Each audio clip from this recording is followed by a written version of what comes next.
Hay un país del tamaño de la Comunidad de Madrid. No tiene ejército relevante, no tiene enemigos declarados, no está en guerra con nadie. Y sin embargo, Irán lo acaba de atacar 2 veces en menos de 12 horas. ¿Por qué? Porque ese país diminuto controla el 20% de todo el gas licuado que consume el mundo. Y porque atacarlo era la forma más rápida de hacer daño a Europa, a Asia y a medio planeta, sin disparar un solo misil hacia Occidente. Hoy, en Nexo Mundial, analizamos el ataque a Qatar, el movimiento que nadie esperaba, y el que más puede afectar a tu factura del gas. Qatar es una península del tamaño de la Comunidad de Madrid, situada en el Golfo Pérsico. 11 millones y medio de kilómetros cuadrados. Menos de 3 millones de habitantes. En términos militares, es insignificante. En términos energéticos, es una de las piezas más importantes del tablero mundial. Qatar exporta alrededor del 20% del suministro mundial de gas natural licuado, siendo el segundo mayor exportador del mundo después de Estados Unidos. Y casi todo ese gas sale desde un único lugar, la ciudad industrial de Ras Laffan, situada 80 kilómetros al norte de Doha. Ras Laffan no es solo una refinería, es el mayor complejo de producción y exportación de gas licuado del planeta.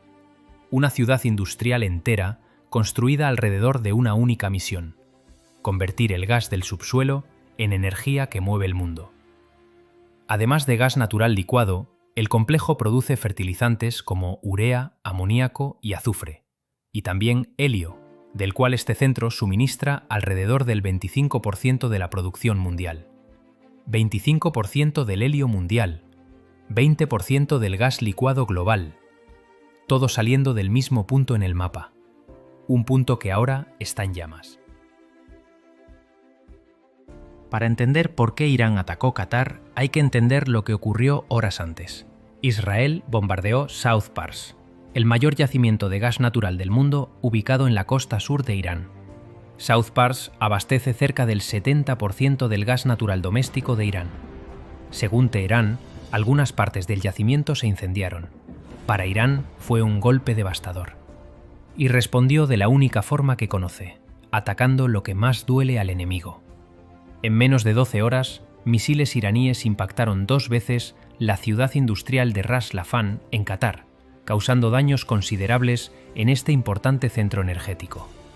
Qatar Energy confirmó la noticia y aseguró que varias de sus instalaciones de GNL fueron objeto de ataques con misiles que causaron incendios de gran envergadura y otros daños considerables.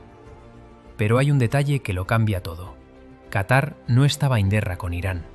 Qatar alberga bases militares estadounidenses en su territorio, lo que lo convierte en objetivo indirecto. Pero Doha había intentado mantenerse neutral, había intentado no elegir bando. Irán no le dio esa opción. El Ministerio de Exteriores de Qatar condenó el ataque y lo calificó como una flagrante violación de la soberanía del Estado y una amenaza directa a su seguridad nacional y a la estabilidad de la región. Trump reaccionó rápido. Dijo que Estados Unidos no sabía nada del ataque israelí a South Pars que desencadenó todo. Y prometió que Israel no volvería a atacar instalaciones energéticas iraníes salvo que fuera provocado. Pero el daño ya estaba hecho.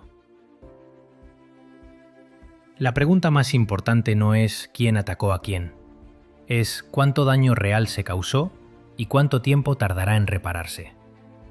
El director ejecutivo de Qatar Energy, Saad Al-Kaabi, declaró que los ataques de Irán dañaron instalaciones que producen el 17% de las exportaciones de la compañía y que su reparación llevará entre 3 y 5 años.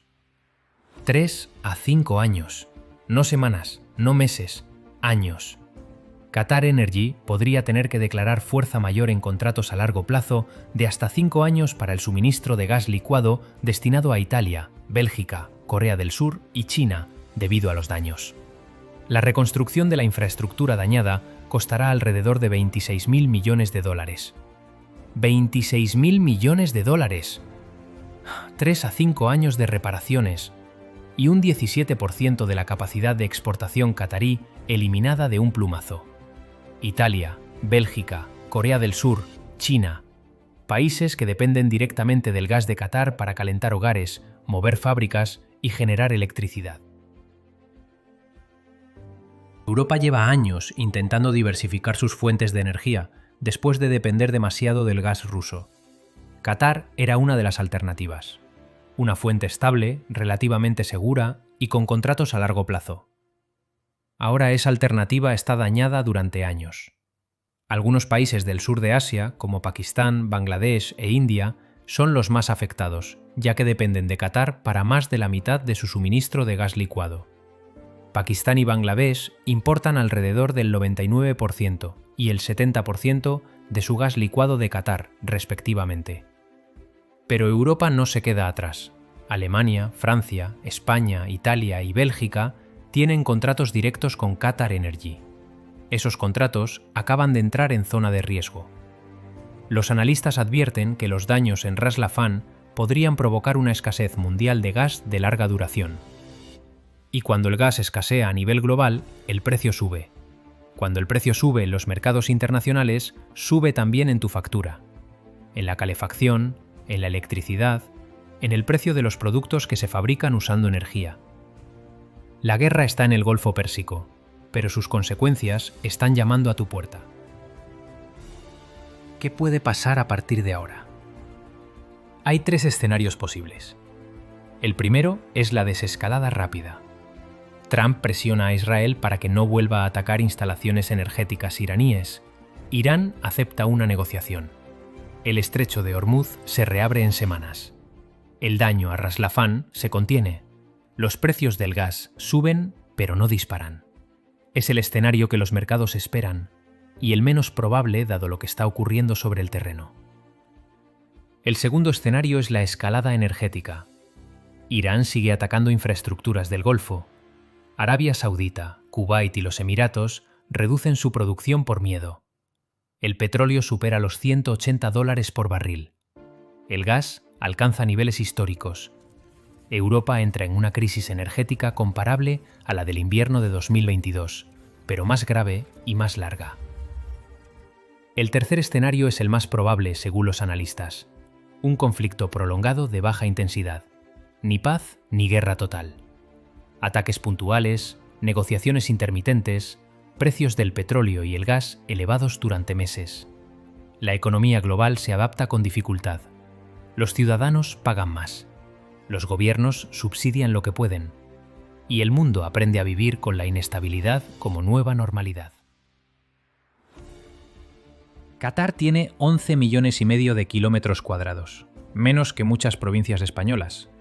Y sin embargo, un ataque sobre su suelo puede determinar si este invierno que viene, Europa tiene suficiente gas para calentar sus hogares. Eso es la geopolítica real. No es abstracta, no está lejos. Está en el precio que pagas cada mes por la energía, en la factura que llega a casa, en el coste de cada producto que compras. Los ataques en la región cruzaron todas las líneas rojas al tener como objetivo instalaciones civiles y vitales. Cuando las líneas rojas se cruzan en el Golfo Pérsico, las consecuencias llegan a Madrid, a Barcelona, a Buenos Aires y a Ciudad de México. Porque en geopolítica no hay fronteras para las crisis energéticas, solo facturas que pagar.